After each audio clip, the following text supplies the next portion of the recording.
Un attentat qui pourrait et qui va avoir des conséquences évidemment sur l'Ukraine. On va retrouver Charline Hurel qui est en direct avec nous depuis Kiev. Alors d'abord, Charline, vous qui êtes à Kiev, vous avez vécu une journée un petit peu particulière puisque la ville a été ciblée aujourd'hui en pleine journée, ce qui est assez peu courant. Est-ce que vous pensez que ce qui s'est passé, il faut faire un lien avec l'attentat de vendredi ou pas ?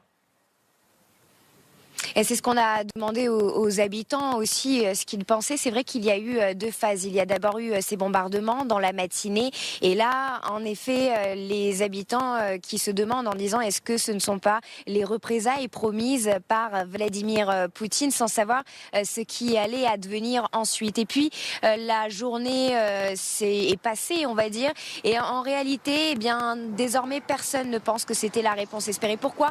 Parce que la frappe qu'il y a eu visait initialement des bureaux du SBU, donc le renseignement ukrainien. Il faut savoir qu'aujourd'hui, c'est une journée en l'honneur du SBU. Donc c'est plus un symbole touché par la Russie. Alors pas touché d'ailleurs parce que c'est la défense antiaérienne ukrainienne qui a fait que ce missile n'a pas atterri sur ces bureaux du SBU.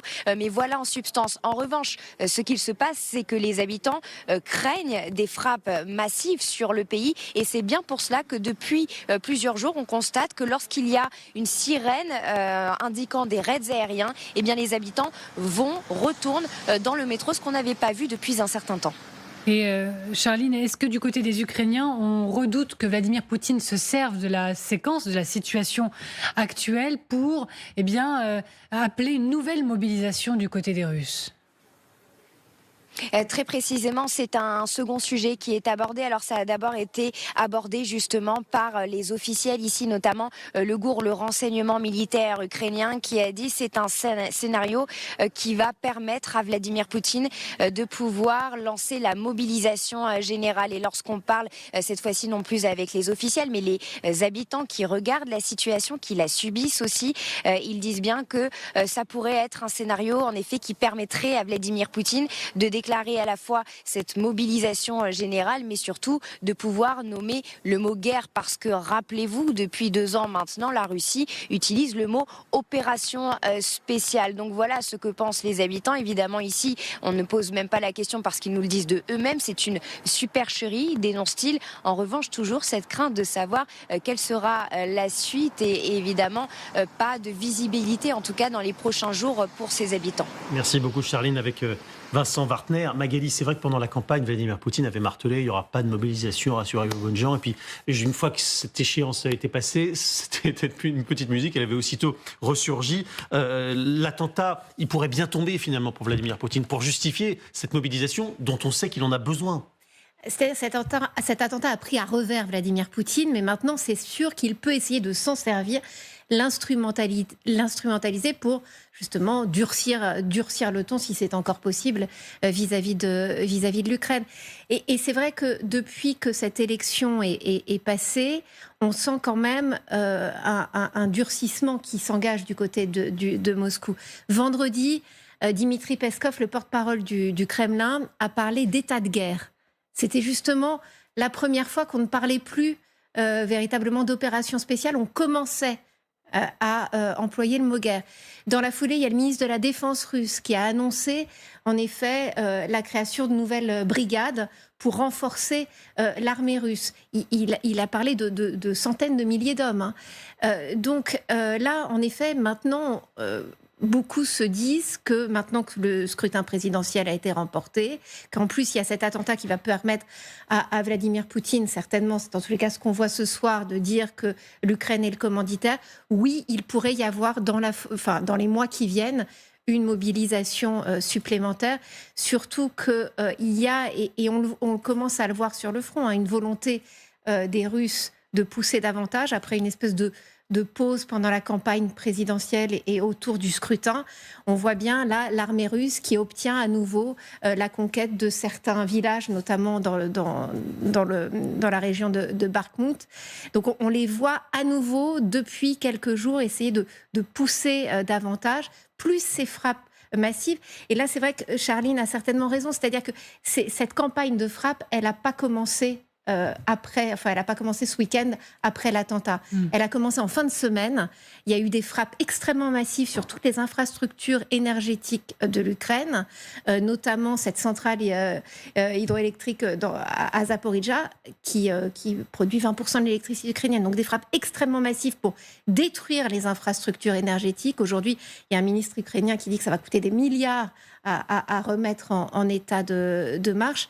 Donc oui, on voit que de toute manière, avant même l'attentat, il y avait une volonté de durcir. L'attentat pourrait permettre à Vladimir Poutine d'aller encore plus loin. Général, vous voyez Vladimir Poutine s'appuyer sur cette attaque pour jeter un peu plus son peuple dans la guerre par la mobilisation, par les frappes plus fortes, aussi plus intensives en direction de l'Ukraine ? Vous voyez bien que c'est un régime qui fonctionne sur la vengeance. Donc là, il vandalise l'Ukraine. Parce que, en fait, l'Ukraine lui résiste.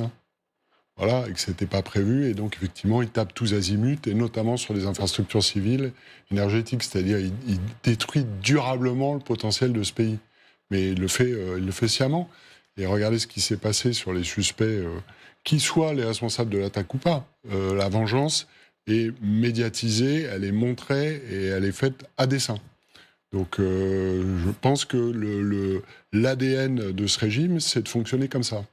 Voilà, et donc, oui, on peut craindre le pire pour l'Ukraine, modulo ses capacités à lui, propres, industrielles, à toujours approvisionner plus de missiles pour frapper des infrastructures qui ne sont pas des objectifs militaires. Voilà. Et d'ailleurs, rappelez-vous, au début de la guerre, il disait non, mais on a frappé des infrastructures qui servent des usines de fabrication d'armement. Aujourd'hui, il ne s'embarrasse plus du tout de ce narratif. C'est fini. L'état-major russe n'explique plus que, en fait, les cibles civiles ou l'infrastructure sont des cibles légitimes.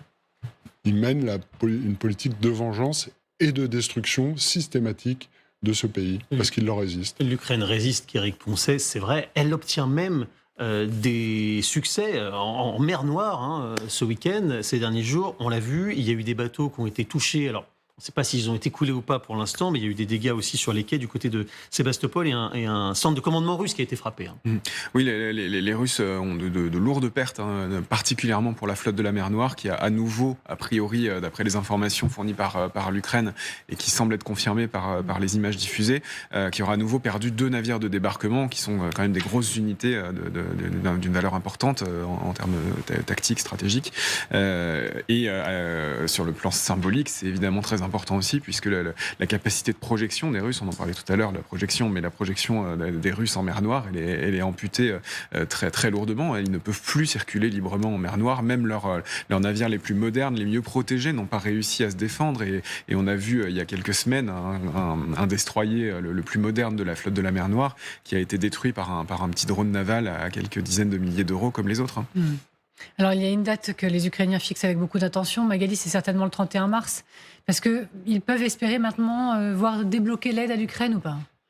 Oui, en tous les cas, c'est en projet au Congrès américain. C'est-à-dire que là, le Congrès américain est parti pour 2 semaines pour les vacances de Pâques.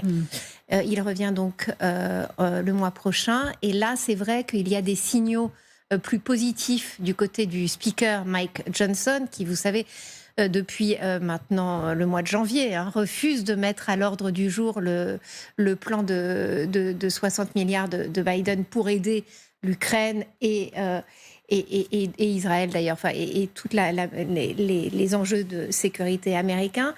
Mais c'est vrai que là, il est parti en disant qu'il pourrait mettre à l'ordre du jour ce projet. Il y a Jack Sullivan qui était à Kiev la semaine dernière, qui est le conseiller, qui est un des très proches de Joe Biden, et qui paraissait lui aussi assez optimiste. En tous les cas, c'est comme ça qu'il s'est exprimé devant la presse ukrainienne en disant « faites-nous confiance, en gros on va y arriver ». Et puis on sent quand même du côté même de Donald Trump, il y a une certaine ouverture, parce qu'en fait il dit il ne faut plus donner, mais on peut envisager des prêts. Donc on sent qu'il y a quand même, sur les mots, il y a quelque chose qui change. Donc oui, on sent quand même un petit regain d'optimisme du côté de la Maison-Blanche. Et